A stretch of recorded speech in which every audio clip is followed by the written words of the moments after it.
അപ്പോൾ ആദ്യമായിട്ട് ചേലക്കരയിലെ ജനാധിപത്യ മതേതര വിശ്വാസികൾ ഞങ്ങൾക്ക് പിന്തുണ നൽകി വെറും 13 ദിവസം മാത്രം ഒരു സംഘടന അതുതന്നെ ഒരു സോഷ്യൽ സംഘടന രൂപീകരിച്ചിട്ട് 13ാമത്തെ ദിവസം തെരഞ്ഞെടുപ്പ് കളരിയിലേക്ക് ഇറങ്ങിയ ഞങ്ങൾക്ക് വലിയ ജനകീയ പിന്തുണ ഞങ്ങൾക്ക് ലഭിച്ചിട്ടുണ്ട്. 3920 വോട്ട് ചേലക്കരയെ സംബന്ധിച്ച് കമ്മ്യൂണിസ്റ്റ് കോട്ടയിൽ നിന്ന് ഞങ്ങൾക്ക് പിടിക്കാൻ കഴിഞ്ഞു എന്നത് കഴിഞ്ഞ 2.5-3 മാസമായി ഞാൻ സംസാരിച്ചു കൊണ്ടിരിക്കുന്ന പിണറായിസത്തിനെതിരെയുള്ള വോട്ടാണ്. ഈ ഗവൺമെൻറ്റിൻ്റെ പല ചെയ്തികളും സമക്ഷത്തിലേക്ക് കൊണ്ടുവരാൻ കഴിഞ്ഞ 2.5 മാസത്തിനിടക്ക് എനിക്ക് സാധിച്ചു. ഞങ്ങൾ ഉയർത്തിയ ആശയങ്ങളോട് ഞങ്ങൾ ഈ ഗവൺമെൻറ്റിനെതിരെ, പ്രത്യേകിച്ച് മുഖ്യമന്ത്രിയുടെ ഓഫീസിനെതിരെ പറഞ്ഞ കാര്യങ്ങൾ ശരിവെക്കുന്ന തെരഞ്ഞെടുപ്പ് റിസൾട്ടാണ് ഇവിടെ 3 സ്ഥലങ്ങളിലും, ചേലക്കരയിലും പാലക്കാടും അതുപോലെ തന്നെ വയനാട്ടിലും പ്രതിഫലിച്ചിട്ടുള്ളത്. അപ്പോൾ ഒരിക്കൽ കൂടി ചേലക്കരയിലെ ജനങ്ങൾക്ക്, വോട്ടർമാർക്ക് DMK-യുടെ എല്ലാവിധ നന്ദിയും രേഖപ്പെടുത്തുകയാണ്. ഇപ്പോൾ ചില ചർച്ചകളൊക്കെ ഞാൻ കണ്ടു. ഞങ്ങൾ പിടിച്ച വോട്ട് 4000 വോട്ട് മതിയായില്ല എന്ന നിലക്ക്.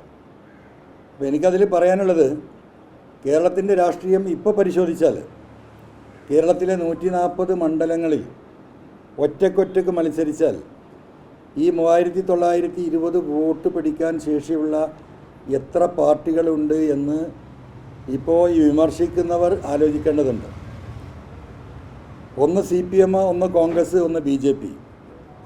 ഈ 3 രാഷ്ട്രീയ പാർട്ടികൾ കഴിഞ്ഞാൽ ഈ 140 മണ്ഡലത്തിൽ ഈ പറയുന്ന വോട്ട് പിടിക്കാൻ ശേഷിയുള്ളവർ എത്ര പേരുണ്ട്? നമുക്ക് ഓരോന്നും ചെറുതായിട്ട് പരിശോധിക്കാം. CPI തന്നെ നമുക്ക് ആദ്യം എടുക്കാം ഒരു ഉദാഹരണമായിട്ട്. CPI ഈ 140 മണ്ഡലങ്ങളിൽ മത്സരിക്കുകയാണെങ്കിൽ ഒരു 20 മണ്ഡലത്തിലപ്പുറം ഏതെങ്കിലും ഒരു മണ്ഡലത്തിൽ 1000-ത്തിനപ്പുറം വോട്ട് കിട്ടുമോ അല്ലെങ്കിൽ 2000 വോട്ട് കിട്ടുമോ എന്ന് കേരള ജനതയ്ക്കറിയാം. അതിൻ്റെ ഏറ്റവും വലിയ തെളിവ് 2011 ഇവിടെ ഏറനാട് ഞാൻ മത്സരിക്കുമ്പോൾ ഇടതുപക്ഷത്തിൻ്റെ പിന്തുണയോട് കൂടിയിട്ടാണ് യഥാർത്ഥത്തിൽ അന്ന് LDF സ്ഥാനാർത്ഥിയായിട്ടാണ് CPIയുടെ സ്ഥാനാർത്ഥി മത്സരിക്കുന്നത്. ഒരു വിഭാഗം CPMമാരും അവരെ കൂടെ ഉണ്ട്. എന്നിട്ട് അവർക്ക് കിട്ടിയ വോട്ട് 2400 വോട്ടാണ്. ഇവിടെ കേരള കോൺഗ്രസ് മാണി ഇവിടെ മത്സരിക്കുകയാണെങ്കിൽ എത്ര സീറ്റിൽ ഈ 3900 വോട്ട് കിട്ടും? ഒരു 10 സീറ്റിൽ അല്ലെങ്കിൽ ഒരു 15 സീറ്റിൽ, അതിൻ്റെ അപ്പുറം ഉണ്ടാവില്ലല്ലോ. മുസ്ലിം ലീഗ് കേരളത്തിലെ 4ാമത്തെ വലിയ പാർട്ടിയെന്ന് പറയാം. ഒരു 10, 30, 40 സീറ്റിൽ അവർക്ക് നല്ല വോട്ട് കിട്ടിയേക്കാം. അതിനപ്പുറമുള്ള ഒരു 100 സീറ്റ് പരിഗണിച്ചാൽ ഈ വോട്ട് കിട്ടുന്ന എത്ര മണ്ഡലങ്ങൾ ലീഗിനുണ്ടാവും? അങ്ങനെ കേരളത്തിൻ്റെ ഓരോന്നും പരിശോധിച്ചാൽ, ഇപ്പോൾ LDFിലായാലും UDFിലായാലും ഘടകകക്ഷികളെ പരിശോധിച്ചാൽ എത്ര വോട്ടാണ് അവർക്കുള്ളത്? അവർ 2-3 മണ്ഡലത്തിൽ, അതിലപ്പുറമില്ല. അപ്പോൾ സ്വാഭാവികമായിട്ടും 10-13 ദിവസം മാത്രമായ ഒരു സോഷ്യൽ സംഘടന, ഞങ്ങൾക്ക് നിയോജക മണ്ഡലം കമ്മിറ്റിയില്ല, പഞ്ചായത്ത് കമ്മിറ്റിയില്ല, ബൂത്തുകളില്ല, ബൂത്തിൽ പ്രവർത്തിക്കാൻ ആളില്ല. ഈ ഒരു സാഹചര്യത്തിൽ കേരളത്തിൽ ജനങ്ങൾ ഈ വിഷയം എങ്ങനെ ഏറ്റെടുക്കുന്നു എന്നറിയാൻ തന്നെയാണ് ഞങ്ങൾ നടത്തിയ പോരാട്ടം. ആ പോരാട്ടത്തിന് വലിയ രീതിയിലുള്ള പിന്തുണ കിട്ടിയതാണ്. ഞങ്ങളെ സംബന്ധിച്ച് എനിക്ക് വ്യക്തിപരമായിട്ട് ഒരു സ്വാധീനവും ഇല്ലാത്ത ഒരു പ്രദേശമാണ് ചേലക്കര. നിങ്ങൾക്കറിയാം, ഇത് മലപ്പുറത്തോ കോഴിക്കോടോ കണ്ണൂരോ ഒക്കെ ആയിരുന്നെങ്കിൽ ഇതിൻ്റെ ചിത്രം വേറെയാകുമായിരുന്നു. കൃത്യമായ രാഷ്ട്രീയ ആശയത്തിന് മാത്രം കിട്ടിയ വോട്ടുകളാണ് ചേലക്കരയിൽ ഞങ്ങൾക്ക് കിട്ടിയിട്ടുള്ളത്. പിന്നെ ഞങ്ങളുടെ പാർട്ടിയെക്കുറിച്ച് വലിയ വിമർശനം നടത്തുന്നവരൊക്കെ പറയുന്നത് PC ജോർജ് പാർട്ടി ഉണ്ടാക്കിയിട്ട് എന്തായി എന്നാണ് ചോദ്യം. എനിക്ക് അവരോട് പറയാനുള്ള മറുപടി, 2015 അരുവിക്കര ഉപതെരഞ്ഞെടുപ്പിലാണ് ഈ പറയുന്ന PC ജോർജിൻ്റെ പാർട്ടി ഒരു മുന്നണിയായി ആൻറ്റി കറപ്ഷൻ ഡെവലപ്മെൻറ്റ് ഫ്രണ്ട് എന്ന് പറഞ്ഞുകൊണ്ട് 90ഓളം ജാതി മത സംഘടനകളെ ഒരുമിച്ച് നിർത്തിയിട്ടാണ് അന്ന് അദ്ദേഹം അവിടെ മത്സരത്തെ നേരിട്ടത്.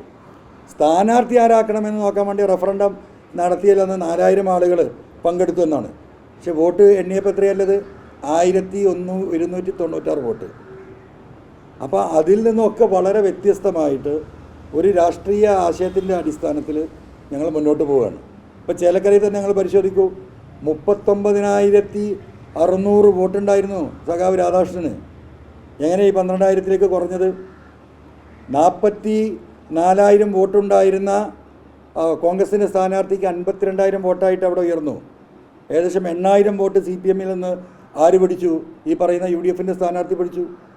BJPക്ക് ഏകദേശം 9,000 ചില്ലാനം വോട്ടിൻ്റെ ഭൂരിപക്ഷം വർദ്ധിച്ചിട്ടുണ്ട് അവിടെ. അതായത് കഴിഞ്ഞ പ്രാവശ്യം 24,045 വോട്ടാണ് BJPയുടെ സ്ഥാനാർത്ഥിക്ക് 2021 നിയമസഭയിലുണ്ടായിരുന്നത്. ഇപ്പോൾ അത് 33,604 എന്ന് പറഞ്ഞാൽ 9,564 വോട്ടിൻ്റെ വർധനവ് BJPക്ക് ഉണ്ടായി. ഇത് എന്ത് വോട്ടാണ്? ഇത് BJPയോടുള്ള മമതയോടുള്ള വോട്ടല്ല, ഇത് ഈ ഗവൺമെൻറ്റിനെതിരെ പിണറായിസത്തിനെതിരെയുള്ള വോട്ടാണ്.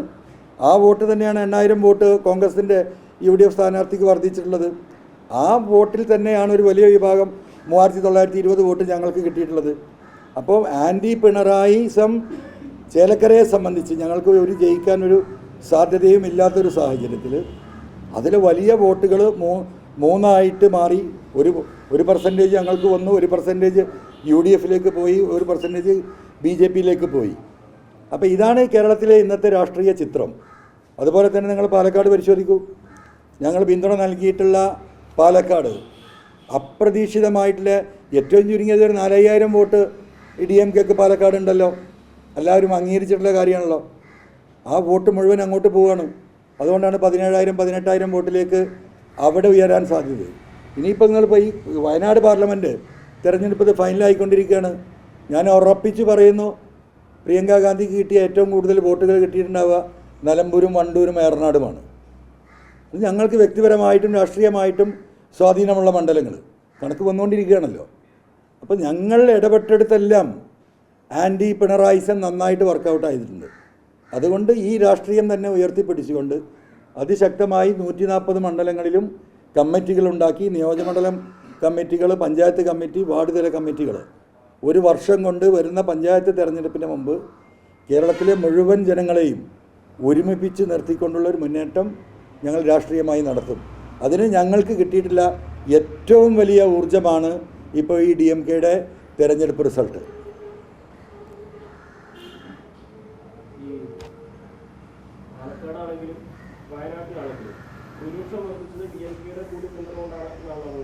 അതെ,